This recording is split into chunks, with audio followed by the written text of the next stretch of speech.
కూడి వచ్చిన స్థానిక సంఘానికి ప్రభుపేట ప్రత్యేక వందనాలు తెలియజేస్తున్నాను. అలాగే ఈరోజు బాప్తిస్మ అనేటువంటి కార్యక్రమానికి వాక్యం ద్వారా గత కొంతకాలంగా విని సిద్ధపడినటువంటి నా పెద్ద కుమార్తెకి కూడా నేను అభినందనలు తెలియజేస్తూ, దేవుడు బహుబలంగా దేవుని పనిలో తల్లిదండ్రుల విశ్వాసాన్ని అనుసరిస్తూ సంఘానికి గొప్ప ఆదర్శవంతమైనటువంటి అవనస్త్రాలుగా ముందుకు కొనసాగాలని నా ప్రార్థన. బాప్తిస్మానికి సంబంధించి కొన్ని విషయాలు ఈరోజు బాప్తిస్మం తీసుకుంటున్నటువంటి కుమార్తె మాత్రమే కాక కూడుకున్న సంఘం కూడా ఆ సంగతుల గురించి ఆలోచించడానికి ఒక అద్భుతమైనటువంటి ఆలోచించదగ్గ ఒక విషయాన్ని ఈరోజు మనం బైబిల్లోంచి ఆలోచించేద్దాం.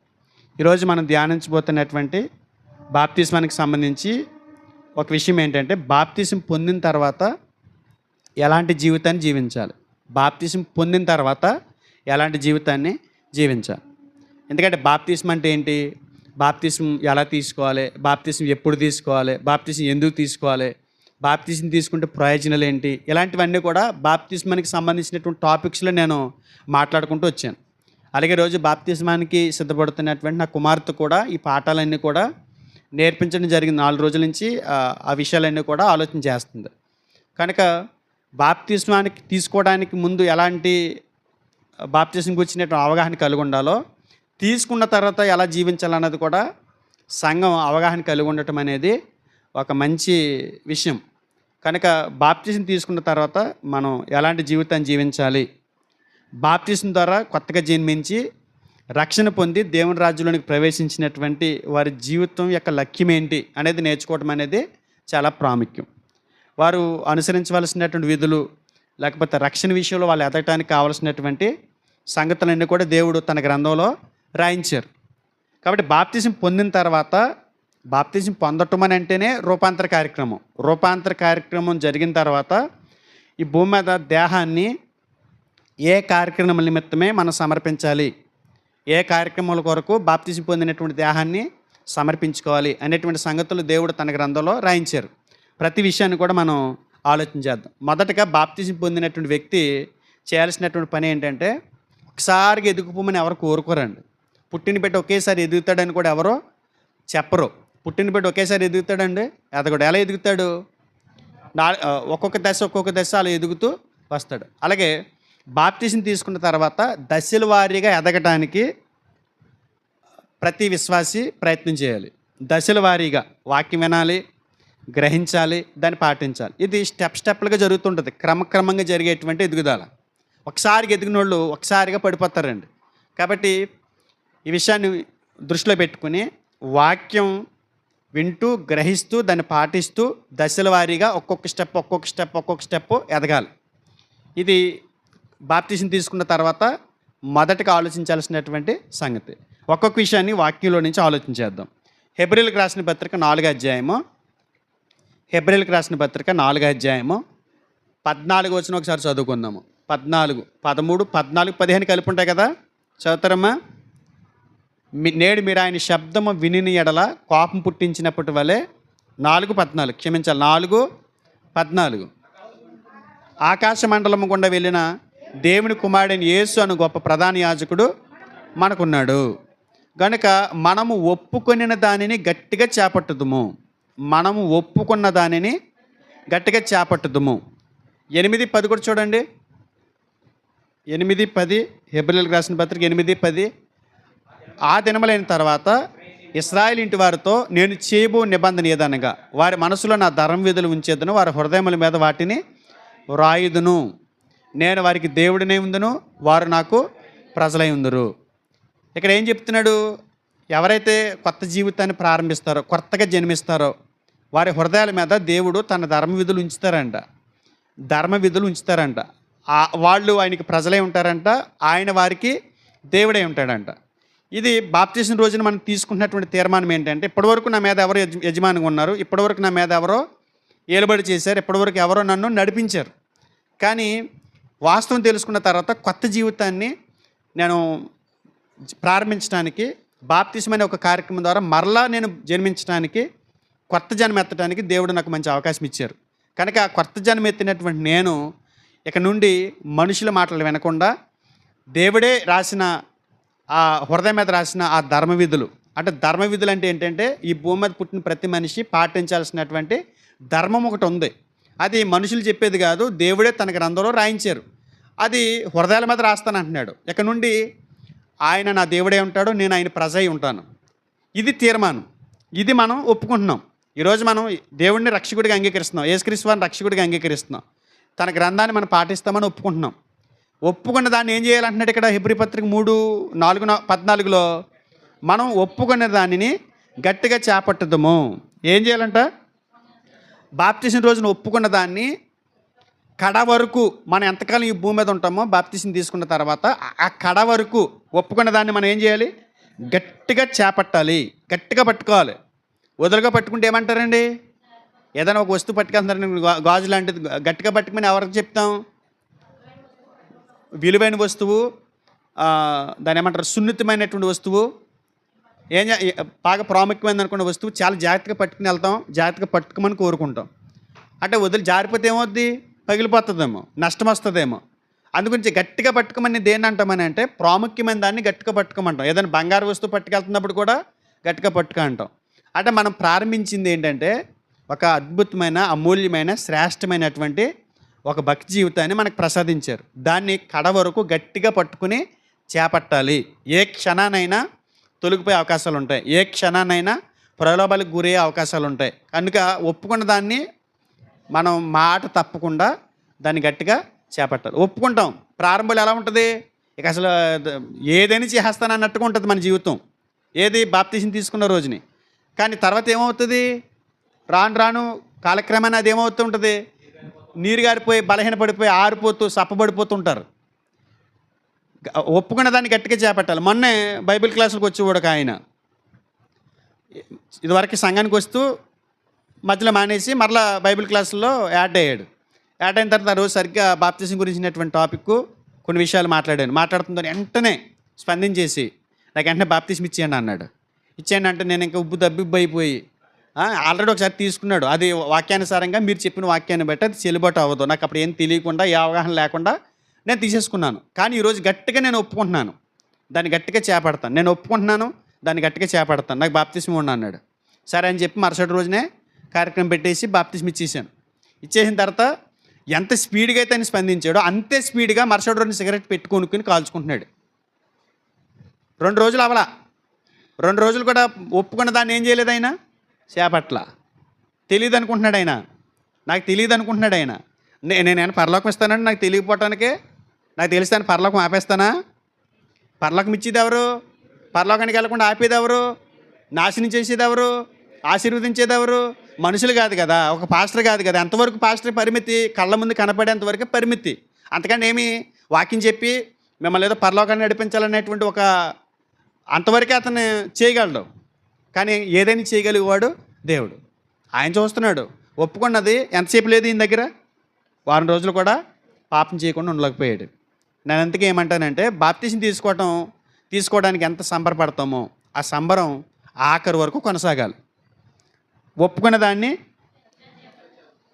చేపట్టాలి, వదలకూడదండి.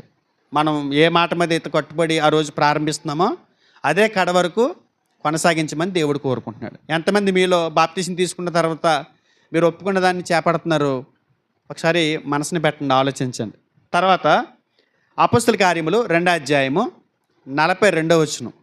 అపొస్తలుల కార్యములు 2:42. వీరు అపొస్తలుల బోధ యందును, సహవాసమందును, రొట్టె విరుచుట యందును, ప్రార్థన చేయటి యందును ఎడతెగక యుండిరి. వీటి యందు ఎడతెగక ఉండాలి. అపొస్తలుల బోధ, సహవాసం, రొట్టె విరుచుట, ప్రార్థన చేయట. ఎవరు? 37 వచనం చూడండి. వారి మాట విని హృదయంలో నొచ్చుకుని, సహోదరులారా మేమేమి చేద్దామని పేతురును కడమ అపొస్తలుని అడగగా, వాళ్ళ పేతురు గారు అన్నాడు వారితోటి, మీరు మారు మనసు పొంది పాపక్షమాపణ నిమిత్తం ప్రతివాడు యేసుక్రీస్తునామని బాప్తిసం పొందండి, అప్పుడు మీరు పరిశుద్ధాత్మను వరము పొందుదురు. 40 వచనం చూడండి ఒకసారి. 40 వచనం. ఇంకా అనేక విధమైన మాటలతో సాక్ష్యం ఇచ్చి మీరు మూర్ఖులు ఈ తరం వారికి వేరే రక్షణ పొందడని వారిని హెచ్చరించాను. కాబట్టి అతను వాక్యము అంగీకరించిన వారు బాప్తిసం పొందారు. ఎంతమంది? ఇంచుమించు ఆ దినమందు 3,000 మంది. ఈ 3,000 మందికి పేతురు గారు ఇస్తున్న సూచన ఏంటి?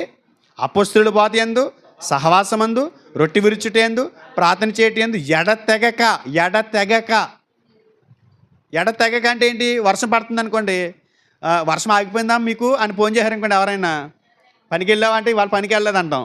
ఎందుకు వెళ్ళలేదని అంటే 2 రోజుల నుంచి పనికి వెళ్తలేదు, ఏమి లేవు తినడానికి, చాలా ఇబ్బంది అయిపోతుంది అని అన్నాం. అన్నాడు, ఎక్కడ? ఎడతెగక కారుతూనే ఉంది అంటాం. ఎడతెగక కారుతూ ఉండే దాన్ని ఏమంటారు? ఇంకా అసలు గ్యాప్ ఇవ్వకుండా వచ్చేదాన్ని ఎడతెగక అంటాం. ఇక్కడ ఎలా ఉన్నారంట? ఎడతెగక ఉన్నారంట. ఎందులో?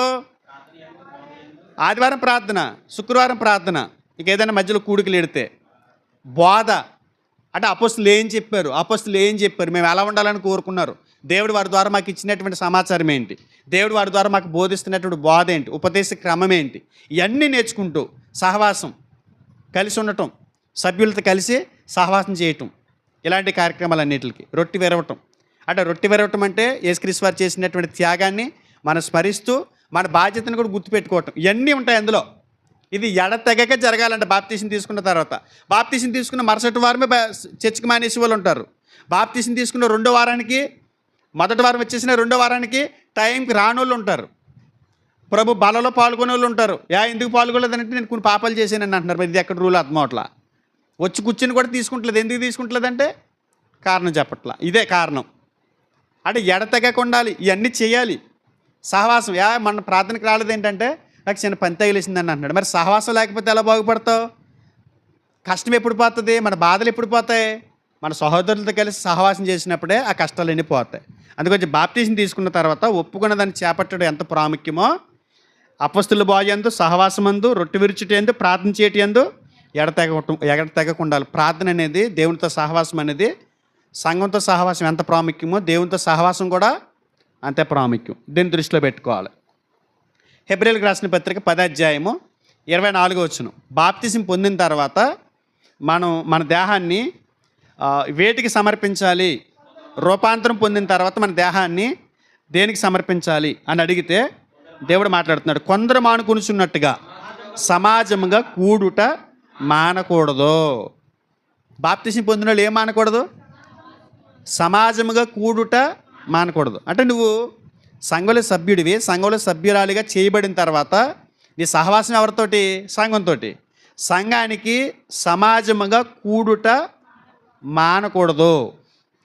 సమాజంగా కూడుట మానకూడదు. కొందరు ఏం చేస్తున్నారట? మానుకొనుచున్నట్టుగా. కొందరు మానుకొనుచున్నట్టుగా అంటే హెబ్రీయులకి పత్రిక రాసేటప్పటికి కొంతమంది ఏం చేస్తున్నారు? మానేస్తున్నారు. అయితే ఒక విషయం, అప్పుడు వాళ్ళు మానేయటానికి ఇప్పుడు మనం మానేయటానికి తేడా ఉందండి. అప్పుడు వాళ్ళు ఎందుకు మానేసేవారని అంటే కూడుకుని వాళ్ళందరినీ చంపేసేవారంట. కూడుకుని వాళ్ళందరినీ తీసుకెళ్ళి జంతువులకి ఆహారం ఇచ్చేసేవారంట. అందుకే ఆ భయంతో మానేసేవారు. ఇప్పుడు మనల్ని ఎవరికి ఆహారం వేస్తున్నారు? మనమే ఆహారం తినేస్తుంటేనే ఆ రోజు మానేసి మనమే అడుగు మురగాల్లాగా లోకం మీద పడి నొలుకుంటుంటే మనల్ని తినేవాడు ఎవడుంటాడు? అర్థం అవ్వలేదా? మరి ఎందుకు మానేస్తున్నాం? టైం లేక కదండి బట్టలు ఉతుక్కోవడానికి. ఆ చుట్టాలు వచ్చారు, వాళ్ళకి వంట చేయాలి. ఇంకేంటి కొద్దిగా తలపోటు ఉంది, ఇంకేంటి వ్యాపారం కడతానికి లేదు.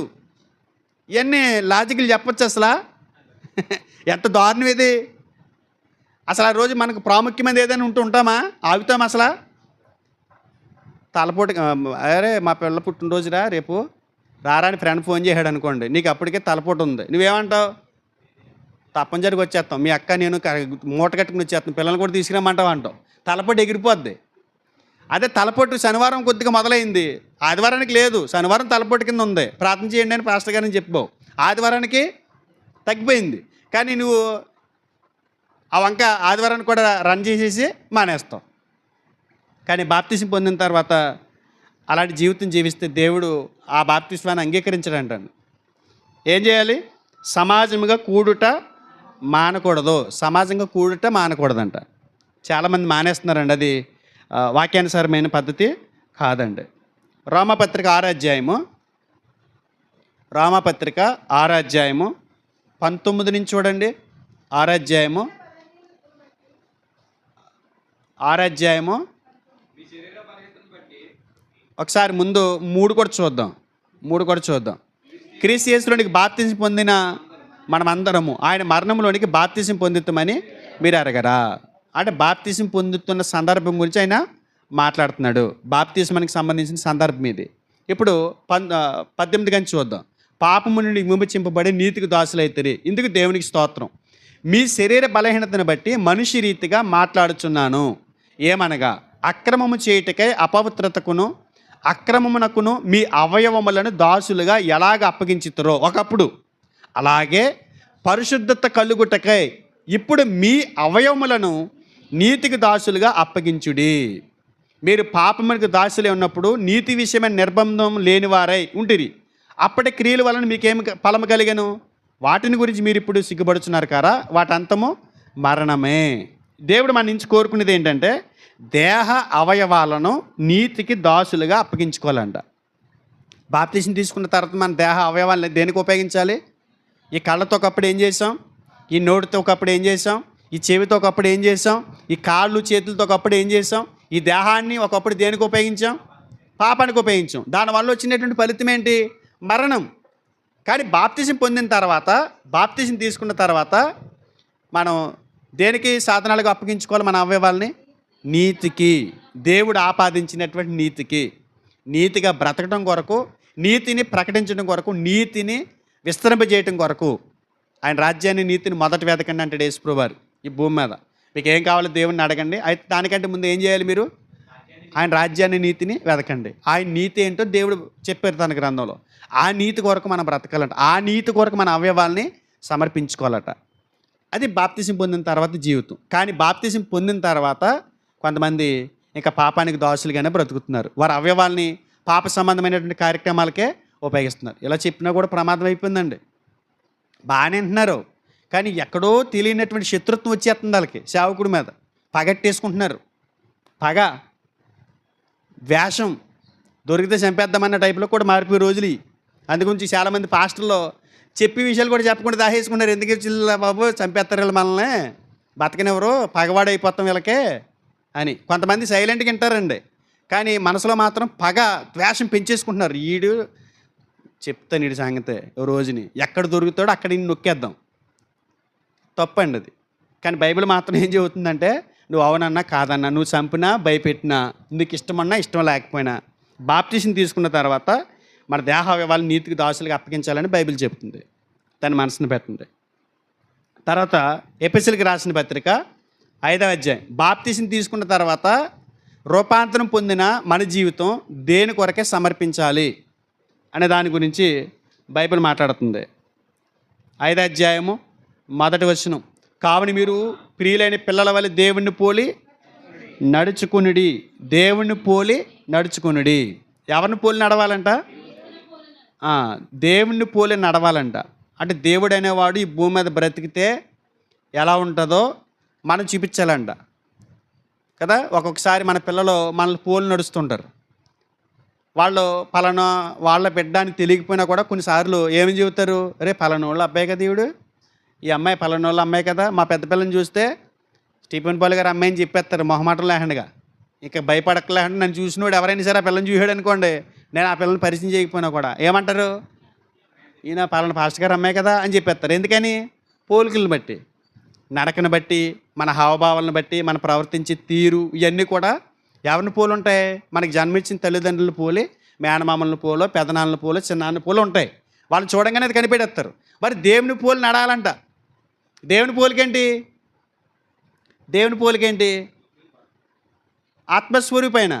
ఆత్మస్వరూపం అంటే ఆయన ఆత్మ ఉన్నా కూడా ఆయన ఏం చేశాడు? ఆయన స్వరూపం అంటే ఆయన స్వభావం ఏంటంటే ఎవరికి కీడు తలపెట్టని స్వభావం అయింది. పాపం అంటే ద్వేషించుకునే స్వభావం అయింది. ప్రేమను కనపరిచే స్వభావం అయింది. కనికరం కలిగినటువంటి స్వభావం అయింది. జాలి కలిగే స్వభావం అయింది. వాత్సల్యత చూపించే స్వభావం అయింది. ఇలాంటి అన్ని లక్షణాలు కనపడాలంటండి. దాంతోపాటు దేవుడు ఏమంటున్నాడు అంటే దేవునికి ఇవ్వాల్సినవి దేవునికి ఇవ్వాలి. రామపత్రిక 12వ అధ్యాయంలో చెప్పారు చూడండి. దేవుని పోలి నడవటం అంటే ఇంకొక మాట చూద్దాం. 12:1. కాబట్టి సహోదరులారా, పరిశుద్ధమును దేవునికి అనుకూలమైన సజీవంగా మీ శరీరంలో ఆయనకు సమర్పించుకున్నాడని దేవుని వాత్సల్యను బట్టి మిమ్మను బతిమాలుకొనుచున్నాను. ఇట్టి సేవ మీకు యుక్తమైనది. ఇట్టి సేవ మీకు యుక్తమైనది.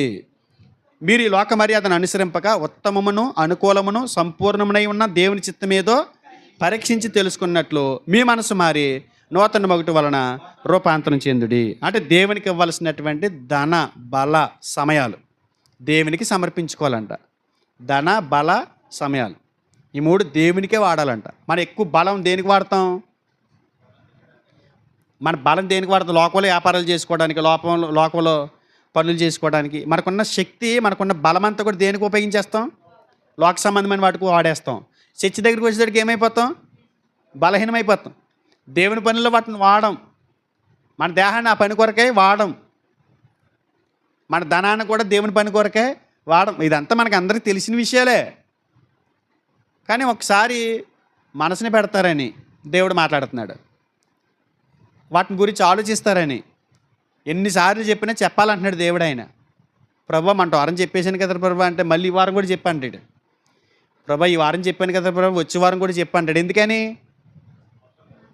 నా పిల్లలకి మనసు లేదని. నా పిల్లలకి మనసు లేదు, అలా అర్థం చేసుకోలేరు. ఎన్నిసార్లు చెప్పినా పరగడిపాలకే మర్చిపోతారు. నువ్వు ఎప్పుడు చెప్తూనే ఉండాలి ఈ విషయాలు. పదే పదే చెప్తే ఒకసారి ఆయన చేస్తాడులే అని. మీరేమనుకుంటున్నారు? ఈయనకి ఏదో అవసరమే ఉంటుంది అందుకు ఇన్ని సార్లు చెప్తున్నాడు అంటారు మీరు. ఎవరో వాకింగ్ చెబుతున్నాడంట ఆ వీధిలో. చెప్పేశాడండి. చెప్పేసిన తర్వాత మరల ఇంకోళ్ళు ఎవరు పెట్టుకున్నారంట అదే పేటలో మరొక వీధిలో, అదే వార్డులో మరొక వీధిలో పెట్టుకున్నాడంట ఒక అతను. పెట్టుకుంటే ఈవిడ అక్కడికి వచ్చిందంట. సేమ్ టాపిక్ అక్కడ చెప్పాడండి ఈయన. ఈ మొత్తం మీద ఈయన ఇలా చేస్తున్నాడు అనమాట, నన్నే టార్గెట్ చేశాడు అనుకుందంట. అనుకుని మళ్ళీ వచ్చి అడిగిందంట. లాస్ట్ మన అక్కడ చెప్పారు కదండి, మళ్ళీ ఇక్కడ చెప్పారేంటి అందంట. నువ్వు సరిగ్గా వెళ్ళలేదంట ఆ రోజున, మళ్ళీ చెప్పమన్నాడు అన్నాడంట. వీళ్ళ తెలివైన వాళ్ళు, వీళ్ళకంటే తెలివైన వాళ్ళు సేవకులు. తెలివితేటలు, ముదురు తెలివితేటలు ఎక్కువైపోయినాయి. ఇంతకు బతికిదే లేదు. చెప్పేవాడు బతకడో, వినేవాడు బతకడో. ఇది మన ప్రాసెస్ అంతాను. అది ఇక్కడ జరుగుతున్నది ఏంటంటే చాలా లోపాలు ఉంటున్నాయి. బాప్తీసం తీసుకున్నామన్న మాటే కానీ బాప్తీసం తీసుకున్న తర్వాత జీవితాన్ని దేనికి సమర్పించుకోవాలన్నది మాత్రం మనం బలహీన పడిపోయాం. కొలసీలకు రాసిన పత్రిక 3వ అధ్యాయము 1వ వచనం. కొలసీలకు రాసిన పత్రిక 3:1 వచనం. మీరు క్రీస్తుతో కూడా లేపబడిన వారైతే పైనున్న వాటినే వెదుకుడి. మీరు క్రీస్తుతో కూడా లేపబడిన వారైతే, మన క్రీస్తుతో పాటు లేపబడ్డామా అంటే ఒక యేసుక్రీస్తు వారు చనిపోయారు, సమాధి చేయబడ్డారు, 3వ దినాన పునరుద్ధానులై తిరిగి లేచి పరలోకానికి వెళ్ళిపోయారు. ఆయన తండ్రి కుడిపార్శ్వన కూర్చున్నారు. ఇప్పుడు మనం కూడా ఆయన మరణ సమాధి పునరుద్ధానాల ద్వారా బాప్తిస్మం అనే కార్యక్రమాన్ని ఒకటి ప్రవేశపెట్టాడు, కొత్త జీవితాన్ని ప్రారంభించడానికి. నీటిలో మునిగినప్పుడు పాతి పెట్టబడ్డాం. తిరిగి మరలా నీటిలోంచి పైకి లేచినప్పుడు యేసుక్రీస్తు వారితో పాటు లేపబడ్డాం. మనం కూడా నీటిలో మునిగినప్పుడు సమాధి చేయబడుతున్నాం. మరలా తిరిగి లేపినప్పుడు మనల్ని నీతిమంతులకి చేయడానికి ఆయన తిరిగి లేచారు కదా. మనం నీతిమంతులు అవడానికి ఏం అవ్వాలి? తిరిగి లేవాలి. నీటిలోంచి తిరిగి లేవాలి. అందులో ఉండిపోనుకొని పోతాం. తిరిగి లేచామంటే కొత్త జీవితాన్ని ప్రారంభించాం. పాత జీవితం, రోత జీవితం సమాధి అయిపోయింది. ఇప్పుడు పైకి లేచిన తర్వాత మీరు క్రీస్తు కూడా లేపబడిన వారైతే పైనున్న వాటిని వెతకండి. మీ జీవితం ఎక్కడితో సమాధి అయిపోయింది, మీరు కొత్త జీవితాన్ని ప్రారంభించారు. ఆయన పరలోకానికి వెళ్ళిపోయి తండ్రి కుడిపార్శ్వన కూర్చున్నాడు. మీ గురి అంత ఎవరు? ఇప్పుడు పైనున్న వాటిని చూడండి. పైన చూస్తే ఏం కనపడుతుంది మనకి? అక్కడ క్రీస్తు దేవుని కుడిపార్శ్వమున కూర్చుని ఉన్నాడు. మన గురి ఎవరు ఇప్పుడు? యేసుక్రీస్తు అని చూడాలి. విశ్వాసమైన కర్త దాన్ని కొనసాగించేవాడని క్రీస్తు వైపు చూస్తూ పందెములో పరిగెడదాం అంటున్నాడు. అంటే మనం ఏం చేయాలి? భూ సంబంధమైన వాటి మీద దృష్టి పెట్టకూడదు. మన దృష్టి అంతా ఎక్కడ ఉండాలి? పైన వాటి మీద ఉండాలి. దృష్టి మరల్చామనుకోండి ఏమవుద్ది అండి? ఇక మీరు రామన్స్లో ఒక క్రీడ ఉండేదండి, ఒక ఆట. ఆ ఆట ఎలా అంటే మామూలుగా ఆడేవారంటే రెగ్యులర్గా ఆట ఆడేవారంట. అది కానీ వాళ్ళు ఏం చేశారంటే అపహాస్యం ఆడటానికి, కొంతమందిని హేళన చేయడానికి క్రైస్తవులుగా కొనసాగుతున్న వాళ్ళు వాళ్ళకి పట్టుబడ్డారనుకోండి, వాళ్ళని చంపేసే క్రమంలో వారిని ఒక చోటకి సమకూర్చేవారంట. ప్రజలందరూ థియేటర్లో క్రికెట్ గ్రౌండ్లో కూర్చున్నట్టు చుట్టూ కూర్చునేవారంట. వాళ్ళకి మధ్యలో గేమ్ ఏంటివ్వరండి, నిన్ను వదిలేస్తాం. 2 ఆప్షన్స్. ఒకటి, క్రీస్తు ప్రభు దేవుడు కాదు, ఆయన అసలు దేవుడే కాదు, ఆయన ఎవరో నాకు తెలియదని చెప్తే వదిలేస్తాం. 2, నువ్వు అది వదలనంటున్నావా, నీకు ఛాన్స్ ఏంటంటే ఇక్కడి నుంచి అక్కడికి నడుచుకుంటూ వెళ్ళిపోవాలి. ఇక్కడి నుంచి ఒక 10 మీటర్లు నడుచుకుంటూ వెళ్ళిపోవాలి, నిన్ను వదిలేస్తామని దొరికి సంబరంగానే ఉంటుంది కదా మనకి. కానీ వాళ్ళు ఏం చేసేవారంట, చెయ్యిలో పెట్టమని గ్లాసులో ఫుల్లుగా వాటర్ వేసి ఆ వాటర్ ఒక్క సుక్కులకి చంపేస్తానని ఇవ్వరంట. వాళ్ళకుండా నడుచుకుంటూ వెళ్ళమన్నారంట అవతలకి. ఇలా నడుచుకుంటూ వెళ్తే పెద్ద ఈజీ, అది నడుచుకుంటూ వెళ్ళినప్పుడు దాన్ని గ్లాసు ఇలాగ వాటర్ పడకుండా చూసుకుంటూ వెళ్ళటం ఈజీయే. పక్క నుంచి అరుపులు అరిసివ్వరంటండి. అరిసినప్పుడు ఏమవుద్ది, ఇలా తిరిగామనుకోండి ఏమవుద్ది, ఇలా తిరిగామనుకో ఏమవుద్ది, గ్లాసులో వాటరు నువ్వు సాగకూడదంటే ఏం చేయాలి, ఆ వాటర్ జాగ్రత్త చూసుకుంటూ వెళ్ళాలి. ఈ లోకంలో కూడా అంతే, సాతాను ఎన్నో అరుపులు అరుస్తాడు, మన విరోధులు ఎన్నో అరుపులు అరుతుంటారు, మనల్ని ఏలం చేస్తారు, రాళ్ళు ఇసురుతారు, నిందలేస్తారు, చాలా బాధలు పెట్టేస్తారు. స్నేహితులు కూడా రే రారా రారా అయ్యి ఎందుకు రండి కానీ వాళ్ళు కూడా ప్రేమపూర్వకంగా ఆహ్వానిస్తారు. ఇలాంటి ప్రలోభాలు, ఇలాంటి దాన్ని ఏమంటారు భ్రమలు ఎన్నో పక్క నుంచి వస్తూ ఉంటాయి. అందు గురించి మనం ఏం చేయాలి, భూ సంబంధమైన వాటి మీద మనసు పెట్టుకోకూడదు. వాటి మీద మనసు పెట్టుకుంటే మనం బరస్ట్ అయిపోతాం. ఎవడో ఏదో అన్నాడని చెప్పి ఆడి గురించి ఆలోచించి కూర్చుంటే మన ప్రయాణం ఆగిపోతుంది. ఏనుగెళ్తున్నప్పుడు కుక్కలు మురుగుతాయి అనుకునే సామెత ప్రకారం మనం ముందుకెళ్ళిపోవాలి. లేదనుకుంటే మాత్రం నీ ప్రయాణం ఆగిపోద్ది. మీరు ఎప్పుడైనా సరే ఒకసారి చూడండి, మన ప్రయాణిక ఆటంకం ఏంటంటే భూ సంబంధమైన వ్యక్తుల మీద, భూ సంబంధమైన విషయాల మీద మనం ఎప్పుడైతే దృష్టి పెడతామో మన ప్రయాణం ముందుకి సాగదు. ఫిలిప్పీ పత్రిక 4:8 చూడండి. ఫిలిప్పీ పత్రిక 4:8 వచనం. ఫిలిప్పీ పత్రిక 4, మెట్టుకు సహోదరులారా ఏ యోగ్యత అయినను మెప్పైనను ఉండిని ఎడల, ఏ యోగ్యత అయినను మెప్పైన ఉండిని ఎడల, ఏవి సత్యమైనవో, ఏవి మాన్యమైనవో, ఏవి న్యాయమైనవో, ఏవి పవిత్రమైనవో, ఏవి రమ్యమైనవో, ఏవి ఖ్యాతి గలవో వాటి మీద ధ్యానం ఉంచుకొనుడి. ఏటి మీద ధ్యానం ఉంచుకోవాలి? ప్రభు ఏం చెప్పారు? మనం వేస్ట్ పనికిమాలిన విషయాల మీద దృష్టి పెడుతూ ఉంటాం, అవసరం లేని విషయాల మీద దృష్టి పెడుతూ ఉంటాం. కానీ సత్యమైనవి, మాన్యమైనవి, ఖ్యాతి గలవి, న్యాయమైనవి, పవిత్రమైనవి చాలా ఉన్నాయి మనం దృష్టి పెట్టాల్సినవి. కానీ మన దృష్టి ఎట్ల మీద ఉంటుంది? చెత్త, పెంట చెత్త మీద ఉంటుంది మన దృష్టి అంతా. వాటి గురించి ఆలోచనతో కూర్చుంటాం. మరి ధ్యానం దేని మీద ఉండాలి? అసలు ఈరోజు నా వాక్య ధ్యానం ఎంత ఉంది, ఈరోజు వాక్యం చదవటం వల్ల నేను ఏం నేర్చుకున్నాను, నా ప్రార్థనతో సహవాసం దేవునితో చేసిన తర్వాత నా మనసు ఎలా ఉంది, ప్రశాంతంగా ఉందా లేదా, అసలు ఇప్పుడు నేను బయటకు వెళ్తే నా పరిస్థితి ఏంటి, ఇలాంటి స్థితిలో నన్ను దేవుడు ఎలా కాపాడుకుంటూ వస్తున్నాడు, ఈ ప్రతికూలమైన పరిస్థితుల్లో దేవుడు నన్ను ఎలా ఆదరిస్తున్నాడు, సంఘంలో నా పాత్ర ఏంటి, నేను ఏదైనా చేయగలుగుతున్నాను, ఈ విలువైనవి ఉన్నాయి. వాటి గురించి ఆలోచించాం. ఏటి గురించి ఆలోచిస్తాం? సంఘంలో కూర్చున్నా కూడా ఇప్పుడు ఈయన వదిలేస్తే నేను టక్కుమని వెళ్ళిపోయిన తర్వాత నేను ఎక్కడికి వెళ్ళాలి, ఏ పెంట అంటించుకోవాలి, ఏ ప్రయాసపడాలి, ఏంటి నా జీవితం, ఎక్కడికి వెళ్ళాలి, 4 రూపాయలు సంపాదించాలి, ఏం పని చేయాలి, ఇదే. ఇంకా చర్చిలో కూర్చున్నా కూడా ఇదే ధ్యాస. బాప్తీసం తీసుకున్న తర్వాత మనం ప్రభు చెప్పిన వాటి మీద ధ్యానం ఉంచితే మన ఆత్మీయ జీవితం బాగుంటుందంట. పిలిపిలికి రాసిన పత్రికలోనే 4:2-3 వచనాలు, అందులోనే చూడండి త్వరగా. ప్రభునందు ఏక మనస్సు గలవారై ఉండుడని యువదియను సుంటికేను బతిమాలు కొనుచున్నాను. అవును, నిజమైన సహకారి. ఆ స్త్రీలు క్లెమెంతుతోనూ నా ఇతర సహకారులతో స్వార్థ పనిలో నాతో కూడా ప్రయాసపడిన వారు కనుక వారికి సహాయం చేయమని నిన్ను వేడుకొనుచున్నాను. ఆ సహకారుల పేర్లు జీవగ్రంథమందు రాయబడి ఉన్నాయి. అంటే ఏం చెప్తున్నాడు దేవుడు? దేవుని రాజ్యవ్యాప్తిలో సహకారులుగా ఉండాలి, నాతో పాటు వారు సహకారులు అని చెప్తున్నాడు. బాప్తీసం తీసుకున్న తర్వాత ప్రతి వ్యక్తి కూడా దేవుని రాజ్యవ్యాప్తిలో సహకారులుగా ఉండాలి. ఒక్కడు పని చేస్తున్నాడు అనుకోండి, సేవకుడు పని చేస్తున్నాడు, సేవకుడితో పాటు రాజ్యవ్యాప్తిలో సంఘ అభివృద్ధిలో, రాజ్యం అంటే ఏంటి? సంఘమే కదా. సంఘ అభివృద్ధిలో ఈ వ్యక్తులు ఏం చేయాలి? సహకారులు. అది ఏ రకమైనటువంటి సహకారమైన పర్వాలా, ఏ రకమైన సహకారమైన పర్వాలా. తర్వాత యాకోబు రాసిన పత్రిక మొదటి అధ్యాయము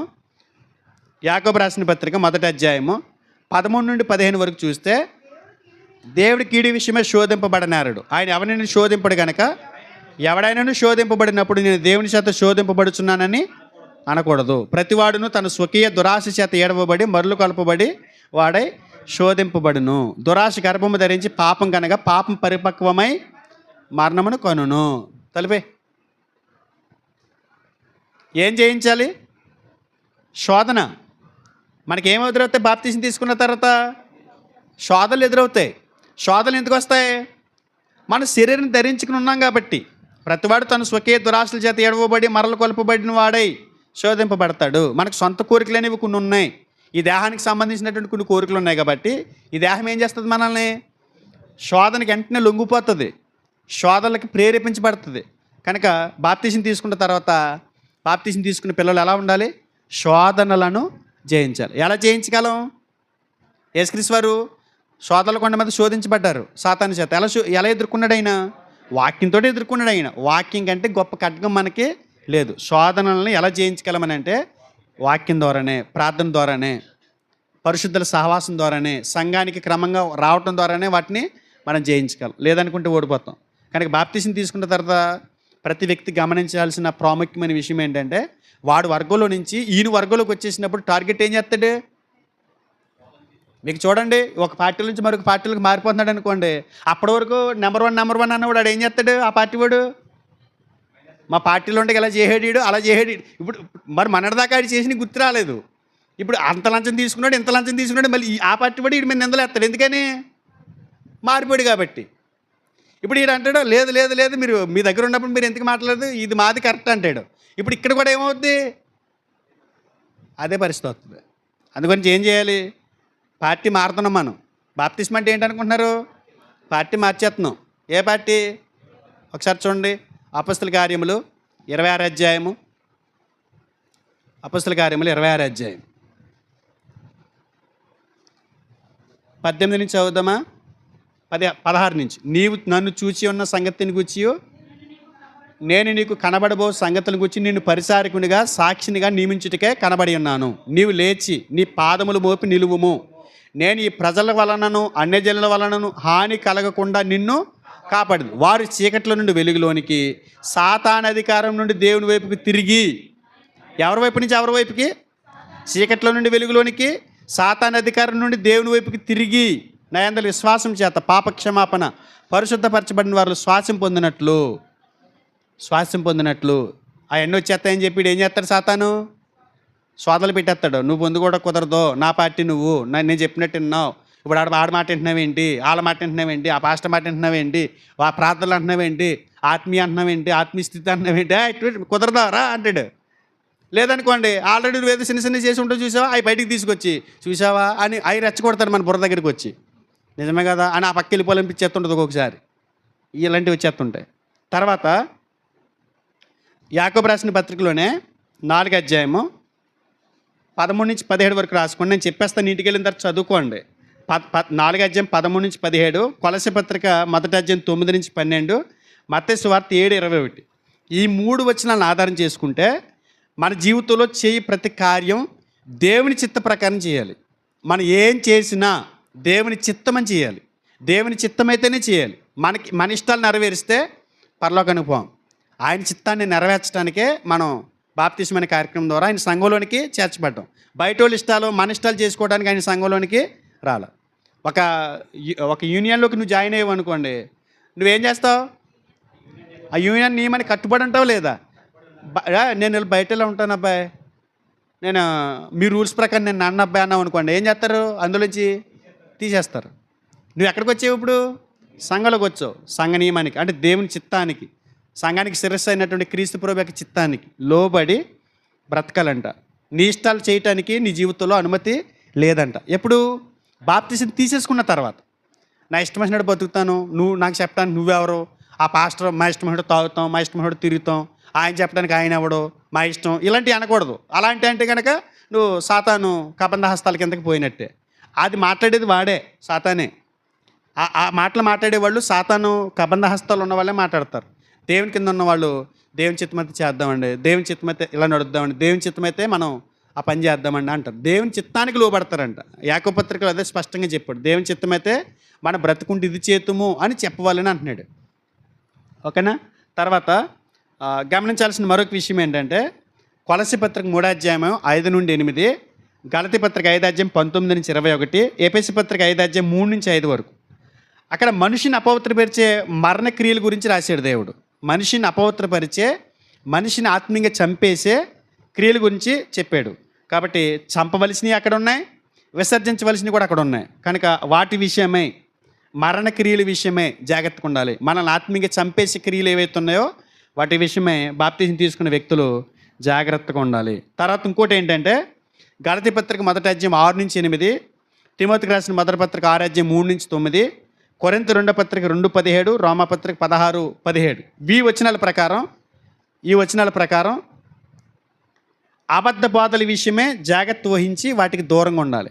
యూట్యూబ్లో అప్లోడ్ చేస్తాం కదా, కంగారు పడకండి. యూట్యూబ్లో అప్లోడ్ చేస్తాం కదా, అందులో ఉంటాయి రిఫరెన్స్లు, రాసుకుందరు కానీ ఆపుకుని స్పీడ్ పెట్టుకుని లేదా స్లో మోడ్లో పెట్టుకుని అప్పుడు చూద్దరు కానీ కంగారు పడిపోకండి, టైం అవుతుంది కదా. అబద్ధ బోధల విషయమే బాప్తీసం తీసుకున్నవాడు కూడా ఎలా ఉండాలి? జాగ్రత్తగా ఉండాలి, వాటికి దూరంగా ఉండాలండి. తర్వాత అపొస్తలుల కార్యాలు 14:22 అంటాడు, దేవుని కొరకు శ్రమ పడాలి, మనం అనేక శ్రమలు అనిపించి దేవుని రాజ్యంలో ప్రవేశిందామంటాడు. తర్వాత ఇంకొకటి ఏంటంటే, వాక్యోపదేశం పొందేవాడు ఉపదేశించేవానికి మంచి పదార్థాలన్నింటిలో భాగమవ్వాలి. నువ్వు సంఘంలోకి చేర్చబడిన తర్వాత సేవకుడు బాధ్యత కూడా నువ్వు భరించాలి. సేవకులు నువ్వు ప్రేమించేవాడవే ఉండాలి.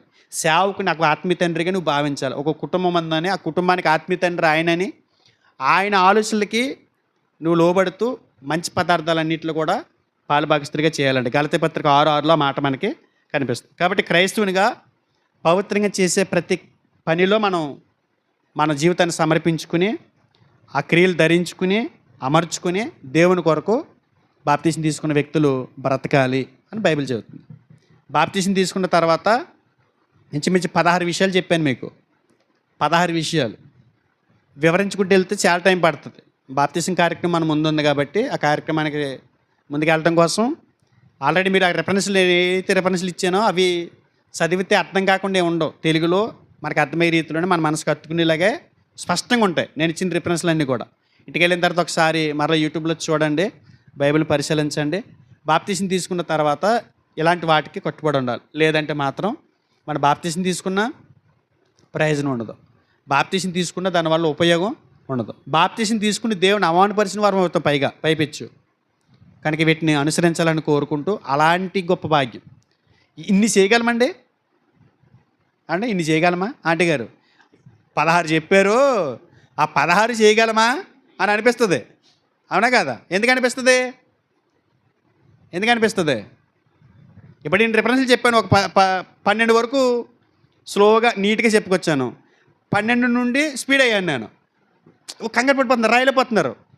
10 బాగానే రాసుకొచ్చారు, అక్కడి నుంచి మీకు స్పీడ్ అయ్యేదానికి ఏమవుతుంది? కంగారు వస్తుంది. ఎందుకని మీ శరీరం అంత స్పీడ్ అవ్వదు.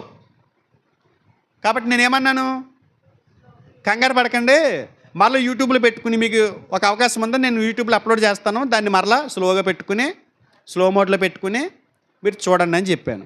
మరి ఇన్ని కార్యక్రమాలు వినడానికే ఎంతో సొలసిపోతే నేనేం చెబుతున్నాను, ఒక కాపరిగా మరలా వినండి, చక్కగిని రాసుకోండి అని చెప్పాను. మరి ఇన్ని కార్యక్రమాలు చేయడానికి మన శరీరానికి ఆ సత్తు ఎలా వస్తుంది?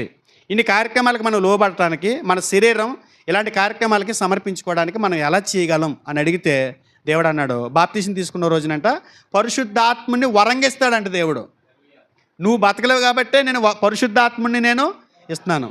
నీ కూడా నీ భర్త ఉండడు, నీ కూడా నీ భార్య ఉండదు, నీ కూడా నీ సేవకుడు ఉండడు, నీ కూడా నీ తండ్రి ఉండడు, నీ కూడా వీళ్ళు ఎవరు ఉండరు, నీ కూడా ఉండేది మాత్రం పరిశుద్ధాత్ముడు ఉంటాడు. నువ్వు ఆయన మాటకు ఒప్పుకుంటే, ఆయన నీ శరీర కార్యాలు చంపడానికి నువ్వు ఇష్టపడి నీ శరీరాన్ని ఆయనకి అప్పగించుకుంటే ఆయన ఖచ్చితంగా ఇవన్నీ చేయగలిగేలా బ్రతికిస్తాడంట. ఆ స్పెషాలిటీస్ మనకు ఉంది. అలా గొప్పగా మనం నడవగలం, అలా గొప్పగా మనం చేయగలం. పరిశుద్ధాత్మునికి మనం సహకరించాలి. ఒకసారి ఆ మాట చెప్పి నేను ముగించేస్తాను. రోమాపత్రిక 8వ అధ్యాయము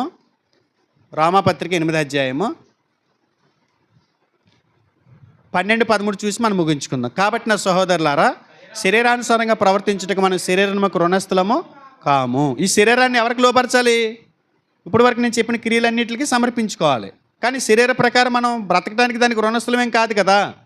13, మీరు శరీరానుసారంగా ప్రవర్తిస్తే చావలసిన వారే ఉందరు, కానీ ఆత్మచేత శారీరక క్రియలు చంపిన ఎడల జీవించేది. ఎవరి చేత చంపాలి? ఎవరు చంపగలరు? పరిశుద్ధాత్ముడు చంపగలడు, మనం చేయలేం, ఆయన చేయగలడు. నువ్వు ఆయనకి అప్పగించుకోవాలి. దేవుని చేత ఎందరు నడిపింపబడుదురో వారందరూ దేవుని కుమారులై ఉందరు. దేవుని చేత ఎందరూ నడిపింపబడుదురో, దేవుని ఆత్మ చేత పరిశుద్ధాత్ముడు నడిపిస్తే ఇవన్నీ చేయగలం. ఎవరికి అనుమతి ఇవ్వాలి? మనం పరిశుద్ధాత్ముడికి అనుమతి ఇవ్వాలి. ఆయన కూడా పొమ్మని మా ఇష్టానుసారంగా బ్రతుకుతామనేటువంటి వాళ్ళు ఉన్నారు బాప్తీసం తీసుకున్న తర్వాత. అలాంటి వాళ్ళు ఓడిపోతారు. అర్థమవుతుంది అనుకుంటున్నా. మనసుని పెట్టండి. బాప్తిస్మానికి సంబంధించిన మిగతా కార్యక్రమాలన్నీ కూడా మెసేజ్లన్నీ కూడా మా పాప విన్నది. మీరు కూడా వినున్నారు. ఒకవేళ వినకపోతే మరలా యూట్యూబ్లో ఉన్నాయి కాబట్టి వాటిని వినండి, బలపడండి. దేవుడు మిమ్మల్ని దీవించి ఈ మాటల ప్రకారం జీవింపజేయను గాక. చిన్న ప్రార్థన చేసుకుని బాప్తీసం కార్యక్రమం నిమిత్తమే బిడ్డని సిద్ధపరుద్దాము. అందరూ కూడా తలలు వంచండి, ప్రార్థన చేసుకుందాం.